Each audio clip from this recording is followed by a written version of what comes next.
మీ పేరండి? నా పేరు యూసుఫ్ అమ్మ. ఇంతకుముందున్న బీఆర్ఎస్ ప్రభుత్వ పాలన ఎట్లున్నది, ఇప్పుడున్న కాంగ్రెస్ ప్రభుత్వ పాలన ఎట్లుంది? కేసీఆర్ గారి పాలన ఒక స్వర్ణయుగం. ఈ రేవంత్ రెడ్డి గారి పాలన ఒక పైశాచిక ఆనందం.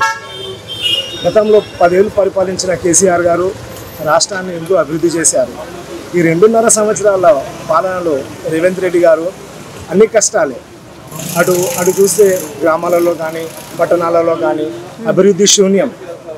ఈయన చేసిన రేవంత్ రెడ్డి గారి వాగ్దానాలు ఒక ఫ్రీ బస్సు తప్ప మిగతా ఏది కూడా అమలు పరచలేదు. మహిళలకు ఇస్తాన్న 2,500, వృద్ధులకు ఇస్తాన్న 4,000 పెన్షన్, అలాగే వికలాంగులకు 6,000, అమ్మాయిలకు స్కూటీలు, అలాంటి ఎన్నో రకరకాల నోటికొచ్చిన వాగ్దానాలు చేశారు. ఏది కూడా నెరవేర్చలేదు. కాబట్టి జనాలు కళ్ళు తెరిచారు. జూబ్లీ హిల్స్లో మాగంటి సునీత గారి విజయం ఖచ్చితంగా లిఖించబడింది.